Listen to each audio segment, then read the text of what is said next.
नमस्कार दोस्तों, आज हम अपने चैप्टर को थर्ड पे आए हुए हैं, ड्रेनेज पे। इसको आगे की तरफ स्टार्ट करते हैं। हमने पेनिनसुलर प्लेटू की कुछ विशेषताएं पढ़ी थी जो रिवर्स होती हैं यहाँ की। आज हम बात करते हैं यहाँ से निकलने वाली नदियों की। सबसे पहला नंबर है नर्मदा नदी की बात करते हैं हम। स्टार्ट करते हैं। Narmada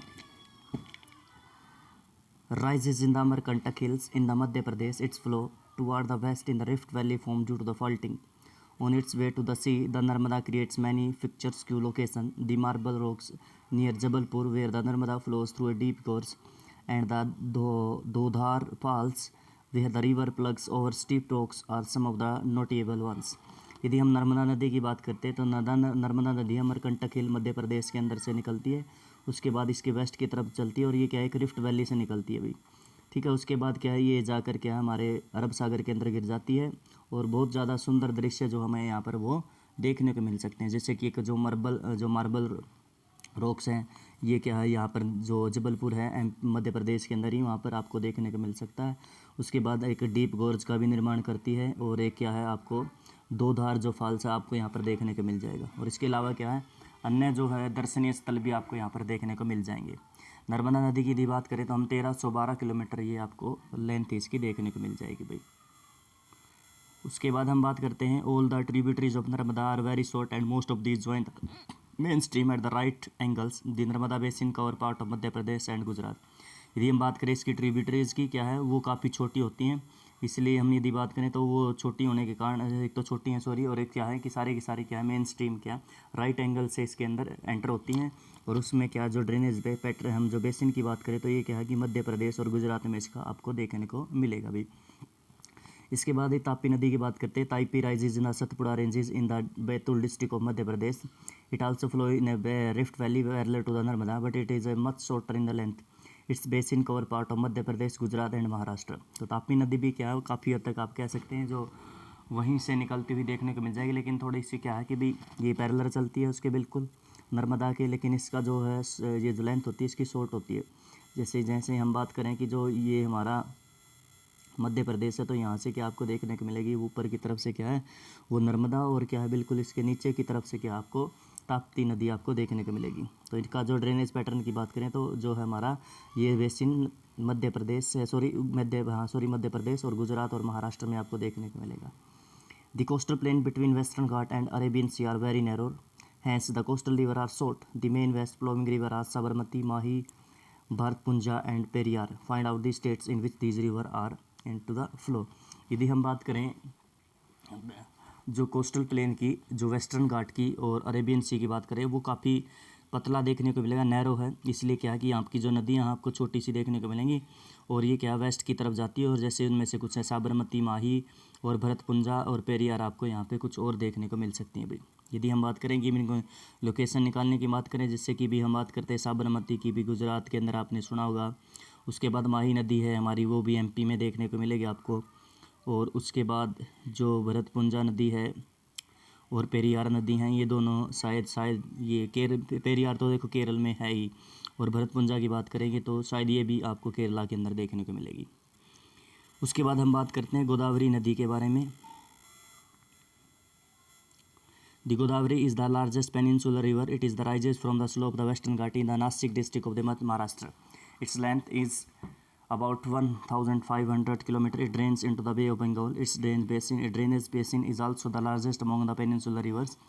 The basin covers parts of the Maharashtra, about 50% of the basin, and lies in the Maharashtra, Madhya Pradesh, Odisha, and Andhra Pradesh. The Godavari is joined by a number of tributaries such as Purna, Varda, Paranhita, the Manjra, the Vainganga and Penganga. The last three tributaries are very large because of its length and area it's cover. It is also known as the दक्षिण गंगा।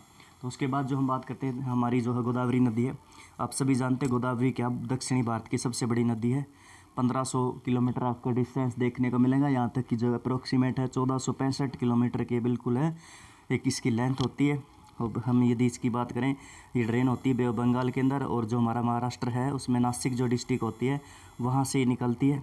और ये लगभग 50% जो इसका वो जो drainage basin है वो सारा महाराष्ट्र में। इसके अलावा क्या कि कुछ हिस्सा इसका मध्य प्रदेश में, उड़ीसा और आंध्र प्रदेश में भी देखने को मिलेगा। और जो इसमें क्या है कुछ नदियाँ जैसे पूर्णा, वर्धा, पेनगंगा, मंजरा, मांजरा, वैनगंगा और पेनगंगा, ये इसकी एक प्रमुख सहायक नदियों की बात है जो इसमें आकर मिलती हैं भी। यदि हम बात करें जैसे परिहिता है, ये भी महाराष्ट्र में है। मंजीरा, ये भी आपको महाराष्ट्र में देखने को मिलेगी। वैनगंगा ये एमपी से आकी।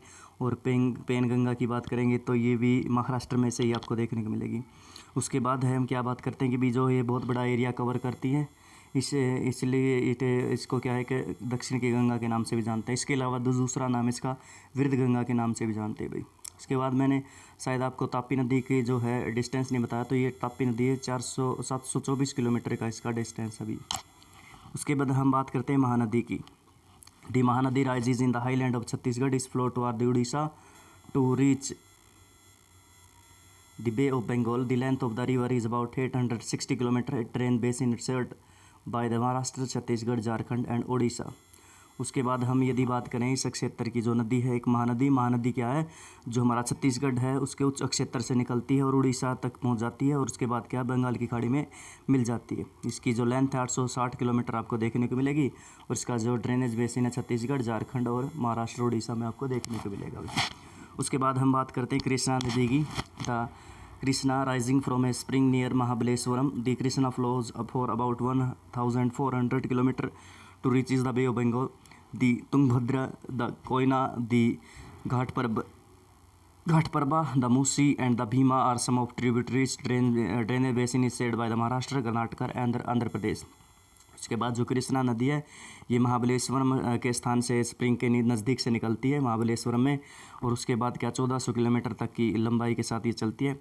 इसकी जो प्रमुख नदियाँ जैसे कि ये सहायक नदी है तुंगभद्रा, कोयना और ये घाटप्रभा, मूसी नदियाँ हैं और ये महाराष्ट्र, कर्नाटक और आंध्र प्रदेश में आपको देखने को मिलेगी। यदि मैं बात करूँ तुंगभद्रा की, जैसे कर्नाटक और आंध्र प्रदेश का पोर्शन इसके अंदर आता है, कोयना है ये महाराष्ट्र में देखने को मिलेगी और जो दूसरी नदी है मूसी है ये आपको तेलंगाना और हैदराबाद के पास देखने को मिलेगी तेलंगाना में। और भीमा एक और नदी की बात की गई होगी इसमें, मूसी एंड भीमा, यस भीमा नदी है ये भी महाराष्ट्र और कर्नाटक का एरिया कवर करती हैं भाई। तो ये कुछ स्ट्रीम्स ये हैं आप कह सकते हैं जो इसके अंदर आकर वो मिलती हैं। The Kaveri rises in the Brahmagiri range of the Western Ghat and reaches the bay of Bengal in south of Cuddalore in Tamil Nadu. The total length of the about is 760 kilometer. The main tributaries are Amravati, Bhavani, Hemavati and Kabini. The basin drains part of the Karnataka, Kerala and Tamil Nadu. उसके बाद जब हम कावेरी की बात करते हैं तो कावेरी क्या है ब्रह्मगिरी रेंज की जो पहाड़ियाँ हैं वेस्टर्न घाट में वहाँ से निकलती है और बे ऑफ बंगाल के अंदर जाकर गिरती है। इसके दक्षिण में जो कुडेलोर है वहाँ पर तमिलनाडु के अंदर। इसके बाद इसकी लेंथ है 760 किलोमीटर देखने को मिलेगी। इसके बाद इसकी जो हमने बात की इसकी ट्रिब्यूटरीज आपको देखने को मिलेंगी भाई। उसके बाद है beside these rivers major rivers there are some smaller rivers flowing toward the east, the Damodar, the Brahmani, the Baitarani and the Subarnarekha are some notable example located them in your atlas. इसके अलावा कुछ और नदियां हैं जो आपको क्या है कि सुंदर के आपको नदियां देखने को मिल सकती हैं भी, वो भी निकलती हैं। जिस प्रकार से हम बात करते हैं दामोदर की, दामोदर है, सुबर्ण रेखा है या फिर ब्रह्मगिरी है या फिर बात ये जो बैतरानी है, ये कुछ छोटी जो नदियाँ आपको थोड़ी सी देखने को मिल सकती हैं भाई।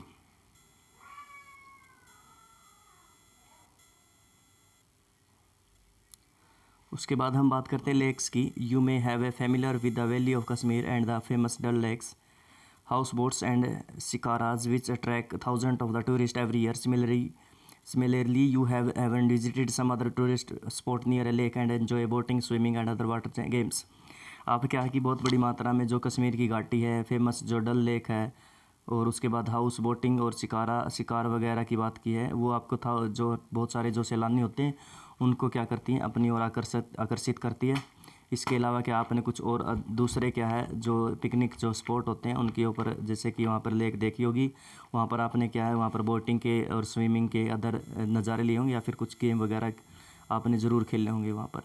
Imagine that in Srinagar, Nainital and other tourist places did not have a lake, would they have been attractive as they are today? Have you been try to now that importance of lakes is making a place attractive to tourists? Apart from the attraction for tourists, lake are also useful to human beings and many ways.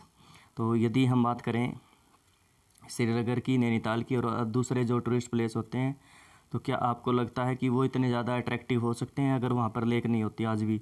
तो आपने क्या कभी ये जानने का प्रयत्न किया कि भी जो लेक्स होती हैं वो इतनी महत्वपूर्ण क्यों होती हैं, वो इतनी ज़्यादा अट्रैक्टिव क्यों होती हैं टूरिस्ट के लिए, और जो है हमारे लिए मनुष्य के लिए भी क्या बहुत बड़ी मात्रा में क्या होती हैं वो फ़ायदेमंद होती हैं? क्या आपने कभी इसके बारे में सोचा है भाई? तो हम इसके बारे में आज नहीं करेंगे, कल बात करेंगे इसके बारे में। आज के लिए हम सिर्फ इतना ही करेंगे भाई।